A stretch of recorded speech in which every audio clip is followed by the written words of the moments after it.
Kaixo, bideo honetan gauz proiektua aztertuko dugu apurtxu bat, eta da Intefek garatutako proiektu bat, eta bertan GeoGebrako apletak dagoz.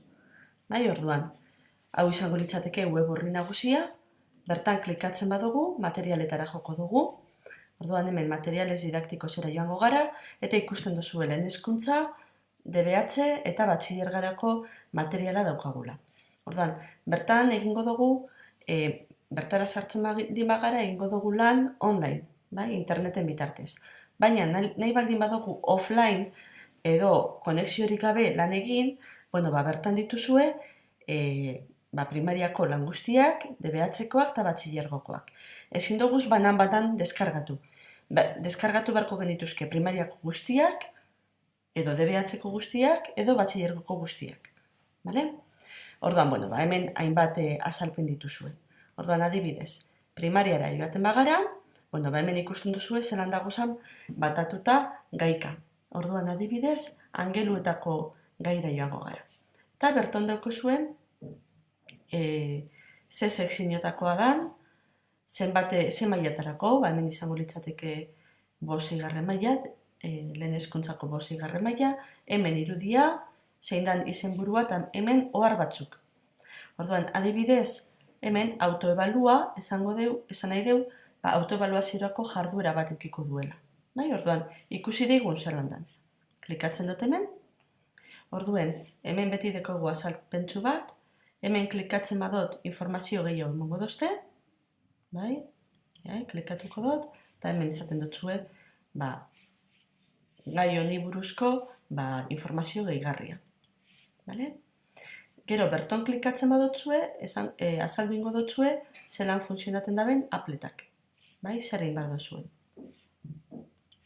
Eta, hemen, esan behar duguna da, submarino hau ze egoeratan dagoen. Orduan, angelua, izango litzateke, hau da 270, hau 300, hau 380. Orduan, hartzen dugu hemen, ona, eta gero, ze distantzietara, distantzia izango litzateke 10 kasu honetan. Konprobatu, intentalo de nuevo. Beraz, zerbait ez dute ondo egin. 2, 4, 6, 8, hau da 10. 380, esan dolen 300, eta 380 markatu dut. Ia, hau kendu inbar dut hemendik, eta hau gona ekarri. Eta hau konprobarreiten badot, esaten duzte edertu. Orduan ikusten duzue autoebaluaziorako jarduera badaukala. Ikusi digun beste bat. Eta kasu honetan, hauze, ángulos entre paralelas. Orduan hemen daukagu teoria purtsu bat, bardina zerbait gehiago jakin nahi badut, hemen klikatuko dut.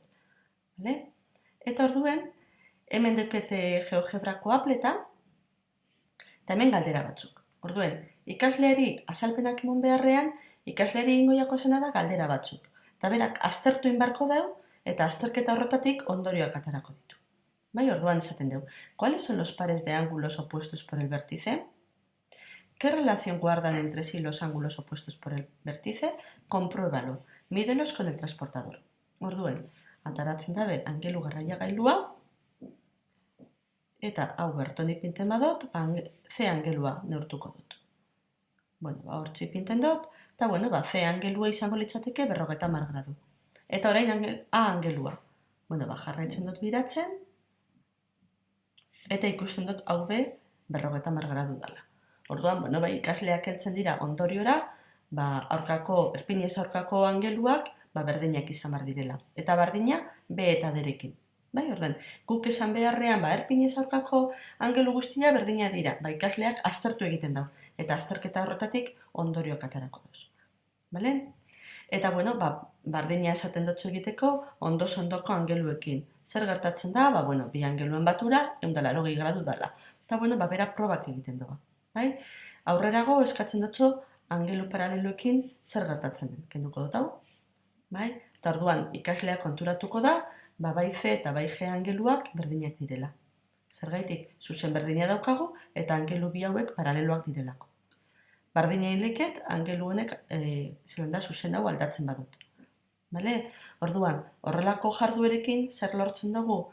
Ikasleak behaketaren bidez eta azterketaren bidez bere ondorioak ataratzen. Eta horrela izango genituzke 10 galdera. Eta gero, konturatzen bazarie, honek plus ikur bat dauka. Hori da, badaukala jarduera bat antzekoa, apur bat zailagoa. Eta nik klikatzen dut, eta hemen dekotez, lehengo 10 galderak eta beste bi. Bale? Holan izango litzake, holako antzekoak dire, gauz proiektuko jarduera guztiak. Orduen, gomentatzen dut zuetena da, aztertuti apurtxo bat, eta ikusti zeintzu diren guztetan jatzu esanak. Hemen dagoz material guztiak gazteleraz dagoz. Baina, oindala urte batzuk, horrelako garatuko ikastaro batean, irakasle talde bat bildu ginen, eta hasi ginen batzuk euskaratzen. Eta badakit badagola pertsona bat, irakasle bat, guzti horrek zait batean ipini gure da bezenak. Hau da, jarduera hauek euskeraz jarri nahi dituenak. Baina horrek aurreratsuago bukatzen danean lana, emango dotzuete horren barri. Venga, gero arte!